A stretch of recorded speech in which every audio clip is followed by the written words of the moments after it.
Welcome to the outskirts of Joshua Tree, high up in the air. You are watching this in stunning 8K 360 video, shot entirely on the brand new Insta360 X4. Feel free to look around by panning your phone or immerse yourself using the new YouTube VR app at 8K resolution on devices like the Apple Vision Pro or Meta Quest 3.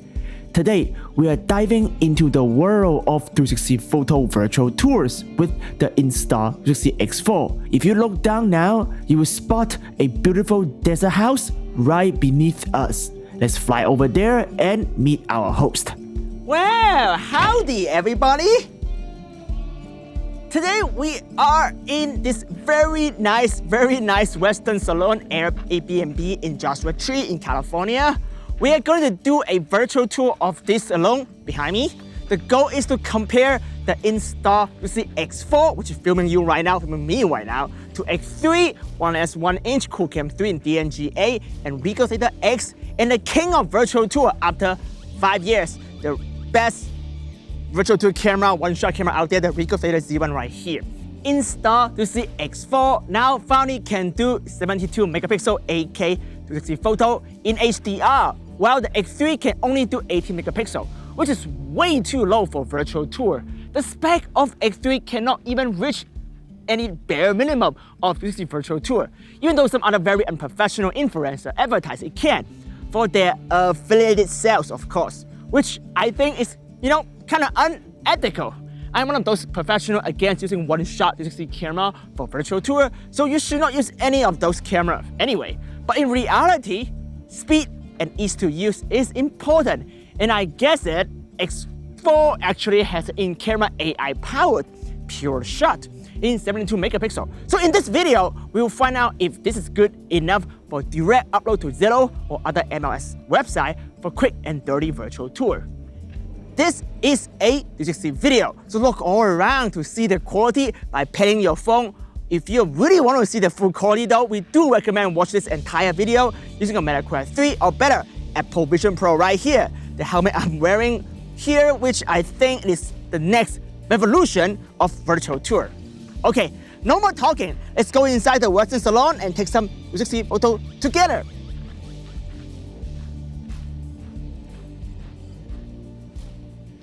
Come on in, guy.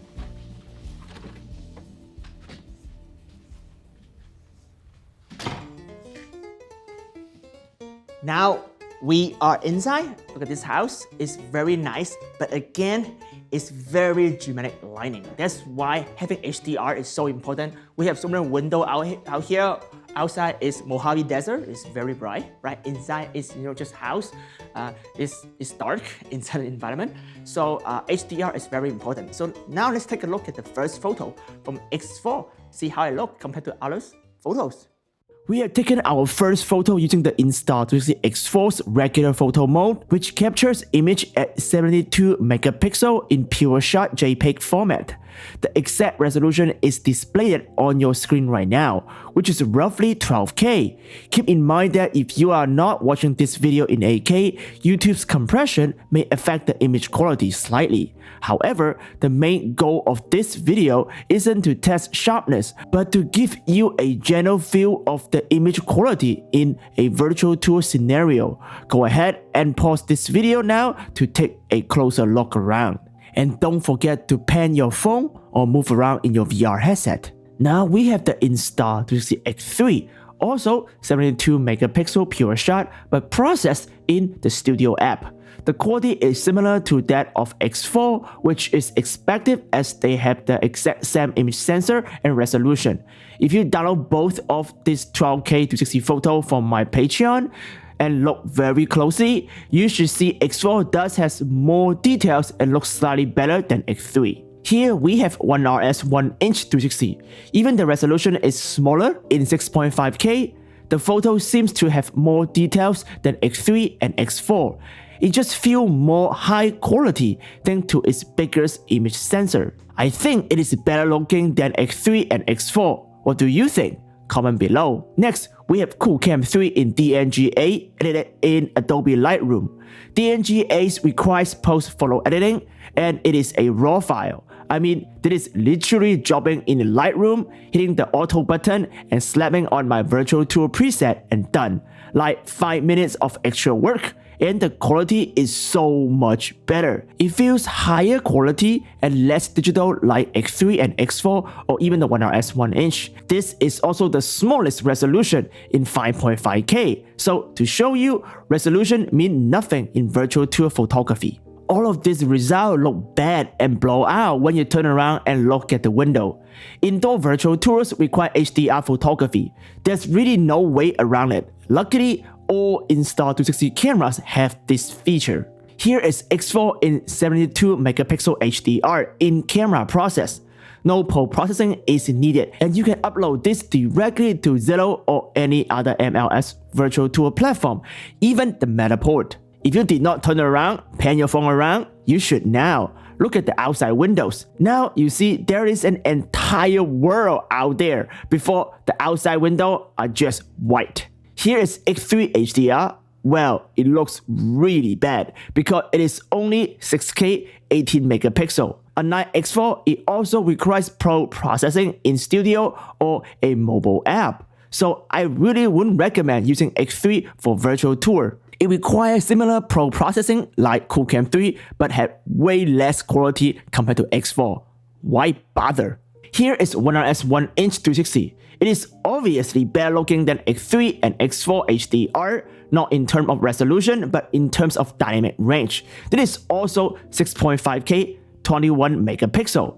Lower resolution than X4 HDR. Again, resolution means nothing here. One RS 1-inch 360 looks sharper and clearer than X4 HDR. It does has stitching problem though, as you notice in the lamp here. You can easily fix that with Photoshop GenAI. All Insta360 HDR photos look kinda strange though in the highlight. Look at the outside windows again. It has that strange blue tint HDR artifacts that just does not look right. Here is the Ricoh Theta X HDR. Like the Insta360 X4, Theta X can also do in-camera stitching and HDR merging.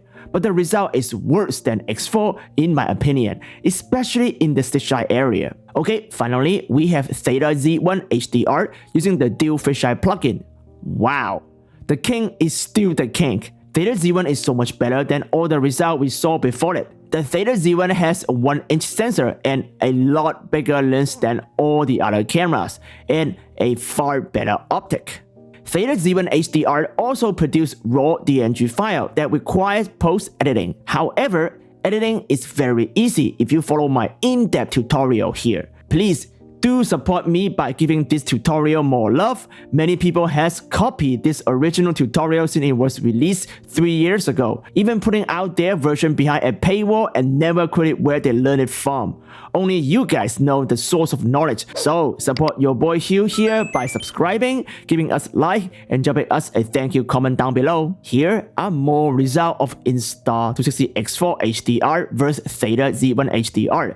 The reason why Insta360 HDR looks so unnatural is partially because of the way the camera taking HDR photos. Insta360 is an action camera brand. It requires taking photos super fast, including HDR. So when you handheld taking an HDR photo with an invisible selfie stick, it will not have motion blur, as the camera shutter is super fast, which is a very good thing and by design. If you load all the individual photos taken by X3 or One RS 1-inch 360 HDR into Adobe Lightroom and look at the EXIF data, you see in higher EV bracket, the ISO is higher. It jumped from 100 to 400, increasing ISO, increasing noise and unwanted artifacts. Thank you for community members Sam Ron and Rui Hair Pedro for pointing this out. This problem also leads to unwanted bending in the sky in X4 HDR, as you can see here above the artwork in Joshua Tree. Here is another comparison between Insta360 X4 HDR and Pureshot. So I recommend that you do not use X4 HDR outdoors just to avoid the bending artifacts. You do not really gain any dynamic range advantage outdoor. Theta Z1 HDR uses the lowest ISO and true shutter bracketing. It is a professional photo camera. As for the price, it is still the most expensive one-shot 360 camera that can only really do 360 photo, so you do pay what you get. You also notice this big stitching problem here on your left. Here is what it's supposed to look like in Insta360 X4 HDR. It is pretty strong wind out in the backyard, and the string here was moving slowly, so the HDR merging never matched exactly in the Theta Z1 result. This will also happen in moving tree and any outdoor situation with movement, so Insta360 X4 HDR does have its advantage with a faster shutter and changing ISO capture. I think one thing is actually very important is besides 360 photo, you need an actual camera to capture 360 video. In today's world, video is more important than photo. So 8K 360 video is actually a value add to your client, especially Web XR on Apple Vision Pro now can support 8K 360 video. So a lot of like virtual tour software is actually supporting the latest Web XR, so it's 8K 360 video. So your agent can walk around, show people's houses, look all around, show them nice couches right here, nice couches, nice places, all around with a very immersive tour. And I think that's a better way to show house anyway, just boring 360 photo. Again, photo is necessary for like, upload on virtual tour software, but I think this is one of the advantages to invest into a camera like this, is the ability to capture both really high quality 360 photo and 360 video all the way up to 8K. At the time of recording, there is no DNG option for Insta360 X4, so it is not really a professional camera for 360 photographers. I'm sure they will release an update to fix that though, considering even X3 has DNG option. I provide all the 360 photos in this video free for download. The link is in the description. In conclusion, X4 is definitely better than X3 in virtual tour, but it is not as good as Insta360 One RS 1-inch and definitely no match to Theta Z1, a 4-year-old camera. If you never want to touch Adobe Lightroom or Photoshop, or even a computer, then X4 is the best you can get in any one-shot 360 camera with internal AI processing, as you can see in this video. If you know photo editing, then Insta360 One RS 1-inch, Qoocam 3 or Theta Z1s are better choice. For 360 video, well, none of them can match Insta360 X4, and our next video, which 360 camera to buy for 360 video, will tell you all about it in immersive 360 format. If you are new here, don't forget to subscribe to support us. There are not many honest reviewers out there in the 360 category, unfortunately. So support us by sharing and liking this video. Kimchi and I will see you next time.